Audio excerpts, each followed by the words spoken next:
Another year of great K-pop has come to pass in 2020, and my mic is not standing properly. Hello everybody, it's Nathan here. Welcome back to another video. Now, a lot of people have been making and compiling their lists of their favorite 2020 K-pop songs, like their top 20 songs of 2020 K-pop songs, and I'm finally coming to that, or at least I'm trying to get to it. But instead, I'm going to be talking about what my favorite albums were of this year. And also, I'm not going to be really ranking anything because I don't really like to rank stuff. Like, I just enjoy it all, and I almost cannot rank stuff because it's all opinion based, but saying that this stuff is better than that, I just don't like doing that. I don't like ranking stuff, basically. So without further ado, let me just lay down all of my favorite albums and favorite B-sides, because I like to be inclusive. So I'm going to be talking about all my favorite B-sides as well as title tracks, of course. But without further ado, let's get talking about my favorite albums of 2020. Let's talk about the rookie groups that debuted this year. Of course, there's the McDonald's group, MCND, to which they did have a couple releases this year. Of course, their debut mini album, Into the Ice Age, and then they had Spring, which was I think that's my favorite song, but it's just a single album. So talking about that album, there's not much to say about it besides saying that that's my favorite song of them, Spring. And then of course there is Na Na Na Na Na Na. I added way too many nas there. Earth Age was an amazing album, and I actually liked Earth Age a lot more than Ice Age. I know I never made a reaction video to Na Na Na, to which I'm very sorry for, but it was around the time when I was super busy, and so I didn't get to really do a lot of reactions during that time period, and so I'm very sorry for that. But specifically from the Earth Age album, I did like the songs Breathe and Beautiful. I think those were my favorite songs on that album. And I guess I was just amazed with this album because I knew that MCND was more focused towards hip-hop. I mean, they've got songs like Ice Age and Top Gang, and even Spring has a lot of rap verses in it. But I think when I was listening to the Earth Age album, it really showed versatility and showed that MCND can do other type of songs that are not hip-hop influenced or hip-hop based, just regular K-pop songs. So I really enjoyed this album, and I hope to see, I think they're going to have a comeback soon in January or something, right? So I'm probably going to react to that, so look forward to that reaction soon, but I hope to see really great new music from them. Of course, if we're going to be talking about rookie groups, then we have to also talk about Treasure, right? Now, Treasure had a lot of single albums during this year. They never had a full-fledged comeback with a whole album. I know they're going to do that sometime in January, so I'm going to be checking that out. But they didn't have that many songs on each album. It was just a single and then one other B-side, to which I did listen to all the B-sides on all their single albums, such as Bling Like This and Come To Me on their first two single albums. But specifically, I enjoyed the song Orange from their third single album. I really liked that song a lot, and the reason I never made a reaction to is because I didn't even know that they were gonna have a comeback, and then it just dropped out of nowhere, and then I was just oh wait, by the time I found out that it dropped, it was really late, so I was I'm just gonna listen to this on my free time. But back to Orange, I really liked that song a lot because it was very different from their other songs. Most of their songs were super loud, hard-hitting, and just in your face type of songs, but then Orange was a little bit more laid back than usual, so I really like that song a lot. And they're gonna have a new comeback soon, so gonna react to that. And also I forgot about Going Crazy. I forgot to mention that came out also this year at the beginning. That was the first release before their debut, and I enjoyed that a lot too, so I think that's coming to streaming soon, right? So yeah, I'm excited for that, and also look forward to their new comeback, or my reaction to their new comeback. Another rookie group that I was impressed with is P1 Harmony, the new FNC boy group. Now, P1 Harmony, their rap line, I think all of them are rappers, right? Cause they're all just amazing at rapping. The hip hop songs are so amazing. I listened to that first debut mini album, and oh my god, the songs on there are so their title track song Siren, that's 10 out of 10. Okay, that's just really good. But then B-side songs like Lemonade and That's It, I think those two are my favorite B-side songs of this album. But wow, this one, although I didn't listen to this until way later, I actually listened to a lot of these albums that came out in December. Like I knew I said I was gonna do like an album review and whatnot, but I never came to that. And so I binge listened to all like the B-sides of all these albums like near December. And so even though I listened to this really late, this was on repeat for a while. I did listen to this album a lot, and yeah, this is one of my favorite albums of 2020 for a rookie boy group. Let me also not forget about TOO. Like, oh my god, their performance on Road to Kingdom was amazing. I applaud them for that. And I actually did react to Count One too. I know people were reacting, or people were requesting for reaction to Count 1 too, but I reacted to that live, and then on live stream I streamed it, and then I lost the film, so like I never got to re-upload it. But I did enjoy Count 1 too. I enjoyed it, and the album that it came out running together, I actually enjoyed that album a lot more than their first album. I mean, I did go back to listen to their first album, and I enjoyed the B-sides of that first album a lot more than Magnolia, because I think it showed more versatility in their music. And then their second album after that, it showed more like poppy, like fun boy group style songs, more than like the hardcore like Magnolia type songs that were on it. So I did like Running Together a lot more than their first album. And also, who can forget about Gravity in their amazing debut? Gravity breaking all their rules. They break all the rules. But actually, I liked Cloud9 a lot more than Break All the Rules. I mean, I heard that most of the fandom actually liked Cloud9 more. So, yeah, I'm part of that. However many people that actually enjoy Cloud9 over Break All the Rules. But I actually liked their first debut mini album or album, because the songs on there, they mostly, it really resembled like what debut Monsta X sound like. Like some songs on here, they really did sound like a Monsta X song. Like Jumper sounded like a Monsta X song. I mean, coincidentally, Chuhan wrote that song, so obviously it sounded like similar, you know? I really like how Starship is shaping Gravity to like be a hip hop, like K-pop group, but also have fun songs like Cloud9, you know?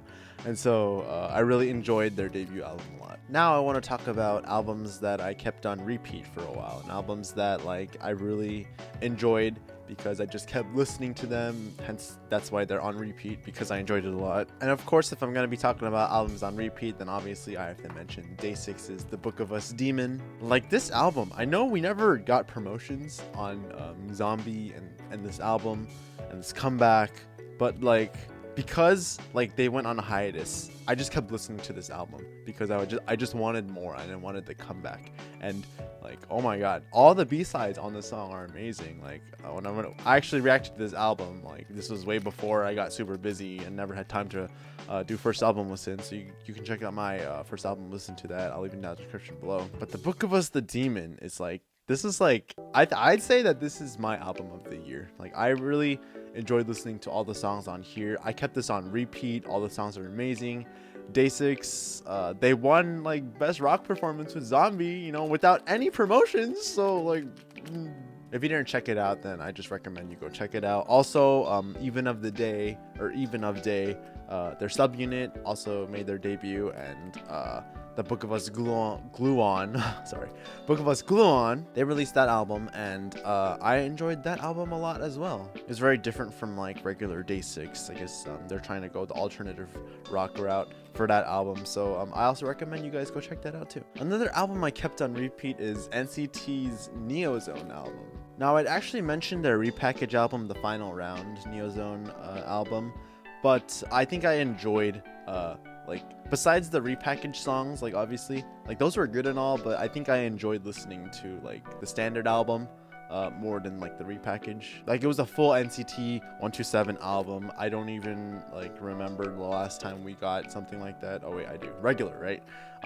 So it was filled with like all different kinds of like genres of music. Like there was hip hop songs, there was like R&B, there was like your standard K-pop songs, you know, and then like there's everything's on this album, like even ballad songs. So I also reacted to this, or did a first album listen to that album, and I enjoyed this album very much, hence why it's on repeat for 2020. And so if you guys didn't check this out as well, then I'd go recommend checking out the B-sides of this album. Particularly, Elevator was a good song. I really liked Sit Down as well, and as well as Dreams Come True. Now, what's another album I couldn't get out of my head? Oh, right, Pentagon's The Universe Black Hole album.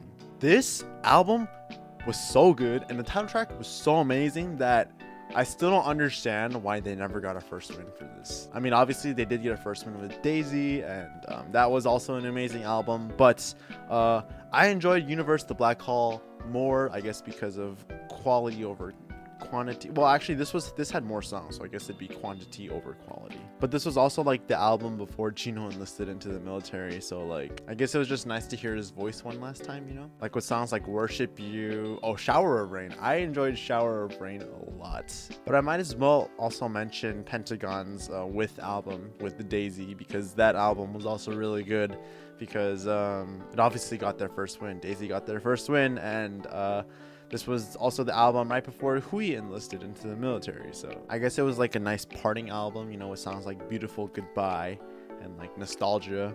But yeah, I hope to see, hopefully, Pentagon, like I don't know if they're gonna keep making more releases now that like their two oldest members and the main vocalists are in the military. But you know, we'll see what happens. Lastly, let me not forget to mention Super M's first ever album, Super One. Now, the reason I never uploaded my reaction to their songs Monster and Infinity, 100, as well as Tiger Inside, is because when I uploaded it, it got blocked worldwide because SM, and no matter what I did, like I tried even like cutting out the music and stuff, but like, you know, like for some reason it just kept getting blocked. So like I just gave up on uploading it, and so I was afraid that if I ever did a first album listen to that album, it also get blocked. So I never did a first album listen to that. And this was a huge album, like 15 full songs on this album. Like, it took so long to get through, but I really enjoyed the songs on this album. Like, we got a small dose of Super M last year with Jopping and that album, but like I feel like this album, the Super One, the first album, this album really showcases Super M and their style of music and like what they had to showcase so well. I think my favorite B-side from this album is Dangerous Woman. I really enjoyed that song a lot, but all the B-sides are amazing, so like, you know, like go check it out if you haven't already. Next, I want to talk about albums that really amazed me this year, and what better way to start off than Fiesta. Wait, no, that's the wrong song. Fiesta. Of course, there was IZ*ONE with their Bloom Eyes album this year, and this actually should have been released the year before in 2019, but they took a hiatus, and they released this in 2020. And I think because of the hiatus and all that stuff, I think that's why I was really amazed with this album. Like, I even bought all 3 versions of it and did an unboxing video. You guys can go check that out. But this was just an amazing album. Like, it really showcased some of the members, like, even writing their own songs. Like, Wonyoung got to write lyrics. I know Yuri wrote lyrics, and Eunbi even wrote Spaceship. So yeah, Spaceship was a really good song. But this was a really good like finale to like the Eyes series with like Color Eyes and Heart Eyes, you know. So this was a really good like ending to that trilogy, and also there's a lot of songs on there, so you just keep on repeat. Like, this was also one on repeat, but I was just amazed with this album. Of course, I was also amazed with their other albums too, such as the One Lyric Diary and Act 4 One Reeler, right? One Reeler? Yeah, One Reeler. But I think I enjoyed Bloom Eyes, the Bloom Eyes album, a lot more than those 2 albums. And I can't wait to see what they have in store for their next album. Hopefully before they disband. Another album that I was impressed with.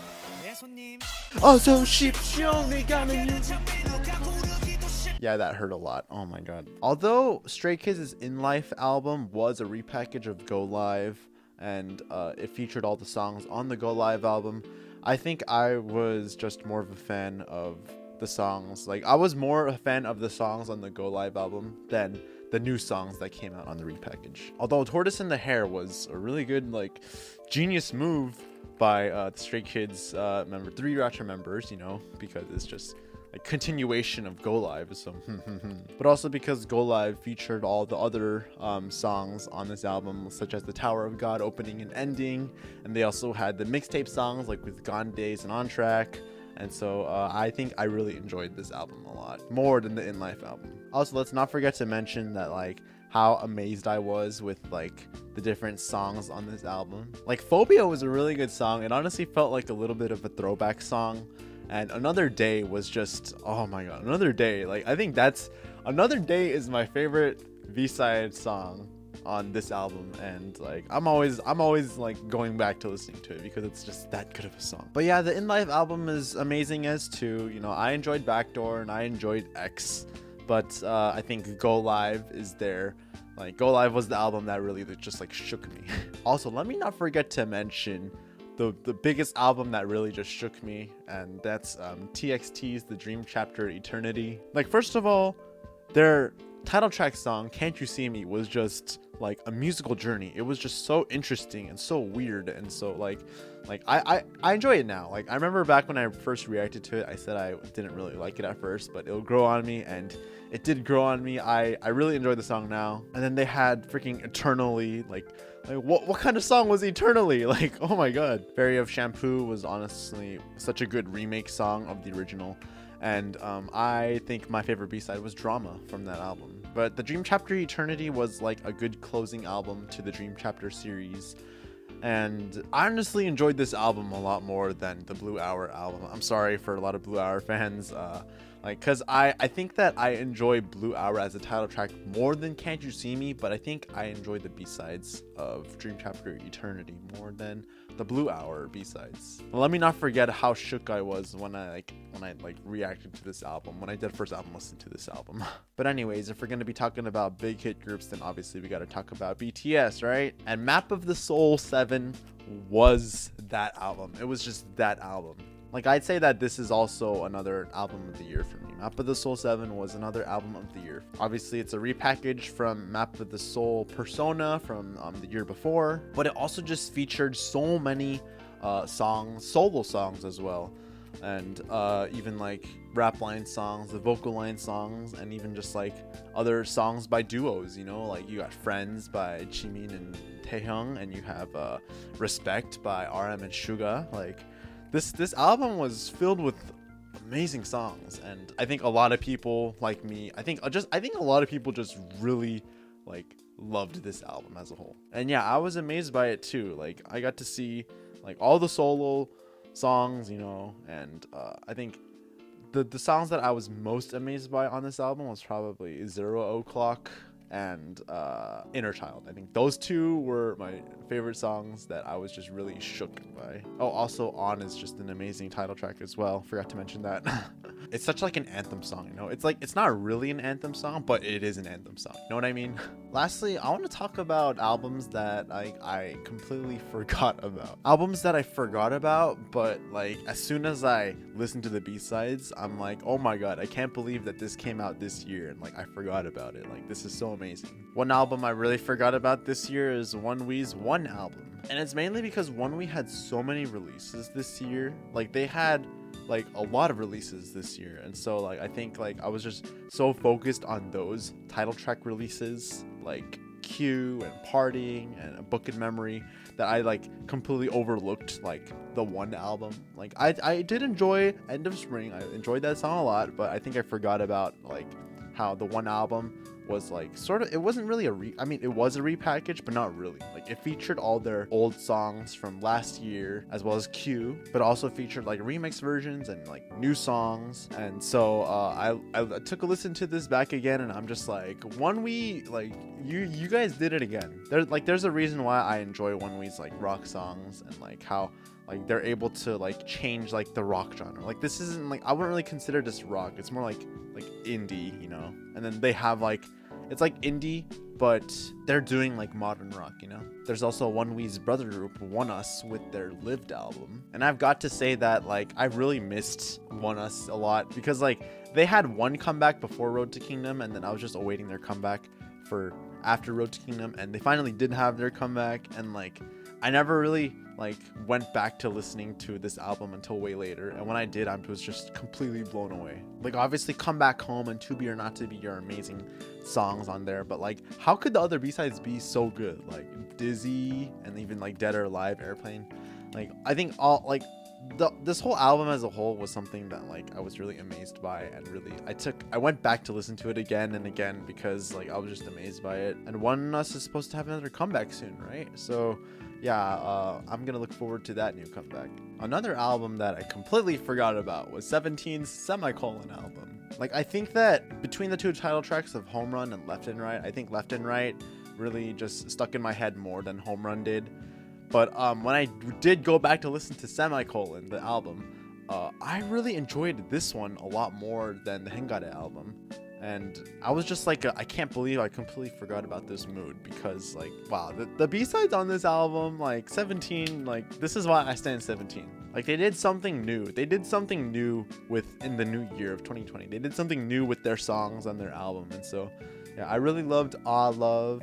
Or I Love, is it I Love? I don't know. But I enjoyed that song, and Hey Buddy as well. And oh, Doremi. I've loved Doremi. I'm actually looking through my music playlist again to see if I forgot any other albums. And like, there's so many other albums that are like really coming to mind again. And I'm just like, wow, like I can't believe I forgot about this. And those two are mainly GOT7's Die album and Monsta X's Fantasia X or Fantasia X album.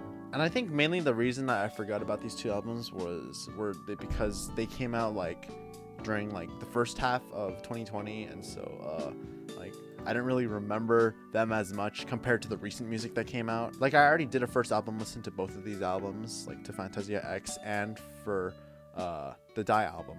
And like I listened to both GOT7's Last Piece album, or Breath of Love Last Piece album, as well as Monsta X's Fatal Love album. Like I listened to both of these two albums like recently, just to like listen to them in my free time. But like I really forgot about Die and Fantasia X.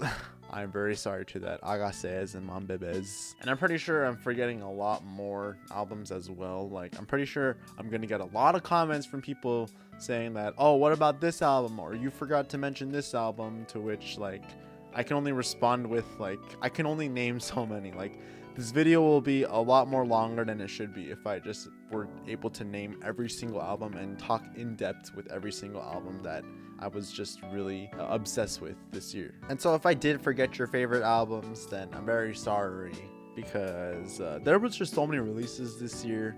Like as there were a lot of comebacks from all these old groups. Such as the CM Blue comeback, you know, I listened to that. That was amazing. And there were also new debuts of like new groups such as MCND, P1 Harmony, TOO. And so like I feel like this year was really it was mostly condensed into like the first half of 2020, where I was really into all these songs. And then like as I listened to all these other B-side songs in the last month of December, that's when I started to really forget about all the first half songs, because I was listening to these like second half 2020 songs. And for the most part, I did listen to all of these B-sides, but as I said before, this video can only be so long if I just keep talking about all my favorites. So I think I'm just gonna leave it at that. I'm very sorry if I forgot your favorites. Like comment down below if I forgot your favorites. Most likely, I did listen to it. I just didn't mention it because it'll just make this video super long. But if I did forget it and I did not listen to it at all, then I'm very sorry about that. You know, I might even comment back on your comment because I've been sleeping this year too much.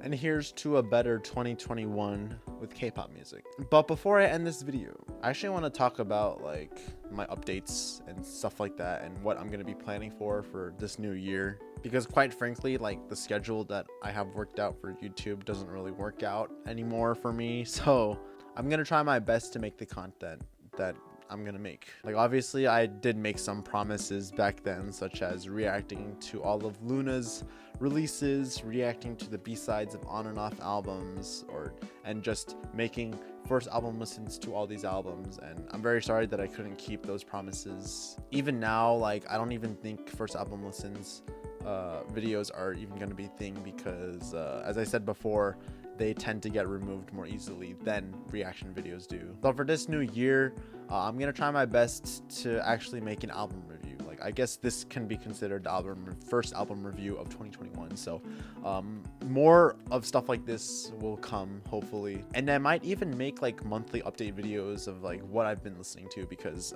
some people might request something that I've already checked out. So I'm gonna try to keep you guys updated as the year goes on, and I will try to listen to everything and just create all the content that I can create. As for like the Luna reactions and the on and off reactions, first of all, like I said before, first album listens aren't gonna be a thing, might not be a thing anymore. So I don't know how I'm gonna do about that. Maybe I just might make an album review or something, because I tried streaming before already, and it kept getting removed because of copyright music. So streaming is not an option for me anymore, so we'll just have to see what happens.